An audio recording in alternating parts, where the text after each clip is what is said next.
You ask Tiger to solve. This deals with linear equations with one unknown. The final result is x equals 72. Let's solve it step by step.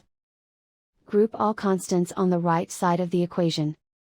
Subtract 7 from both sides. Simplify the arithmetic.